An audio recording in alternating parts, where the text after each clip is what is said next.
The way that we view ourselves, the world that around us, and our place in the world all stems from our childhood. My name is Vanessa. I'm a healer, a light worker, and I'm here to help you. When we are young, and actually even in the womb, we are energy, and everyone else around us is energy. Thoughts and emotions are energy. And even as early as in the womb, we are picking up on the energy, especially from our mother. So if our mother is in distress, if she is really stressed out, or if she is really depressed, not only are we feeling this energy, but it actually is affecting the biology of the mother. So even the placenta is going to be releasing more cortisone, the stress hormone, into the placenta itself. So even in the womb, we are learning about our environment. We are learning about the world around us and what to expect from the world. And as we grow up, we learn our place in the world. We continue to absorb the energy from our caregivers, and our beliefs are formed.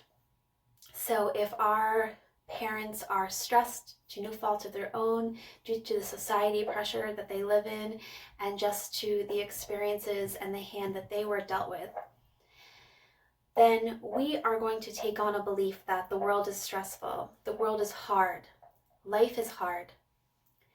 We are going to take on all of the beliefs from our caregivers, and also we are going to create our own due to the experiences that we have.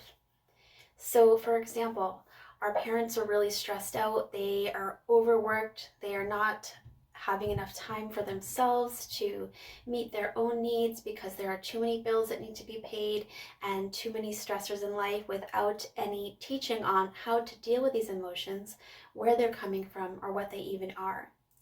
So our stressed out parents now exploded us when we are asking a question.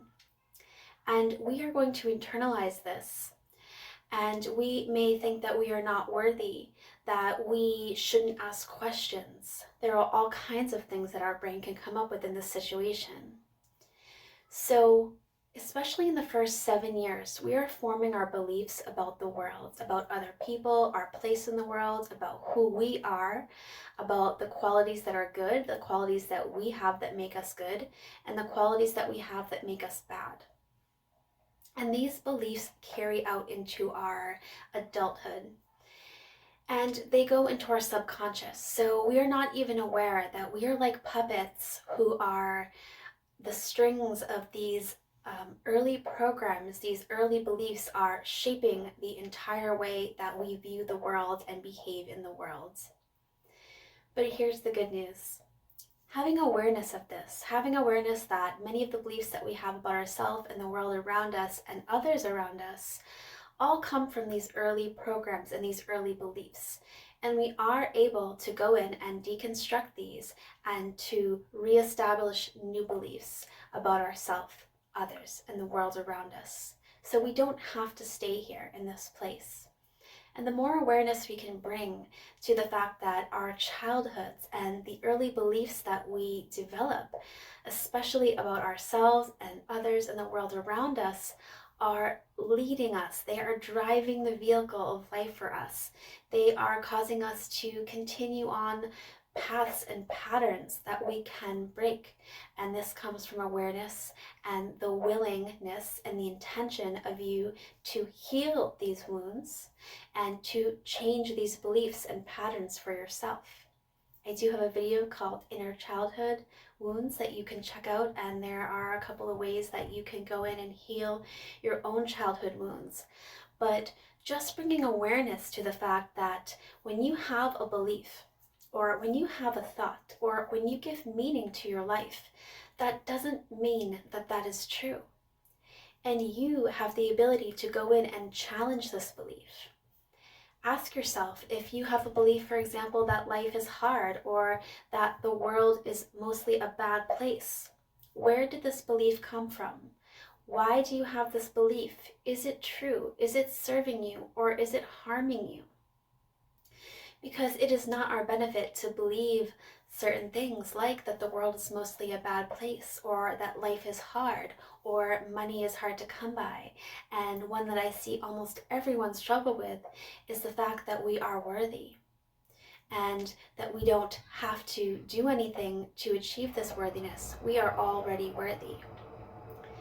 So you can go in and ask yourself what beliefs you have, and go in and start breaking the legs off of those beliefs. So if the belief were a table, the beliefs on top, all the evidence is the legs, and you start going in and you knocking out those legs one by one. And then you give yourself a new belief. What is the new belief that you want to have? Is it true? And then give yourself evidence to that. Make a new table.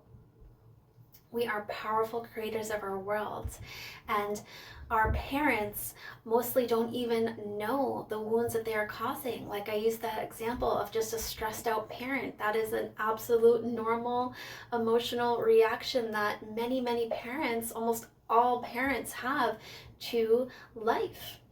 And we don't intend to give our children these beliefs or wound our children, make them feel unworthy or unimportant, or that they themselves have not a right to be stressed out or upset or whatever their emotion that we deem negative is. We don't intend for this to happen. So remove any guilt that you have for yourself or from your caregivers, and just understand that everyone is doing the best, operating from the level of consciousness that they have and the experiences that they have and the knowledge that they have. But understand that we can change. Our minds are plasticity available. We are able to learn new things, change our beliefs, change patterns. And the more that we go and connect to our inner selves and examine our beliefs and the meaning that we have given to our lives, to ourselves, our place in the world, and the world itself, we can begin to bring hope and breathe life into ourselves through this process, through connecting to our inner selves and through changing these beliefs that don't serve us. I love you so much. I wish you luck on your journey, and I can't wait to connect with you soon.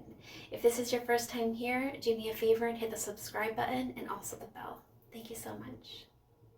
For more information on this subject, I highly recommend you check out Dr. Garber Mates. I'll put his name up here. His work, he has a wealth of knowledge on the subject of childhood wounds and how they are affecting our daily life.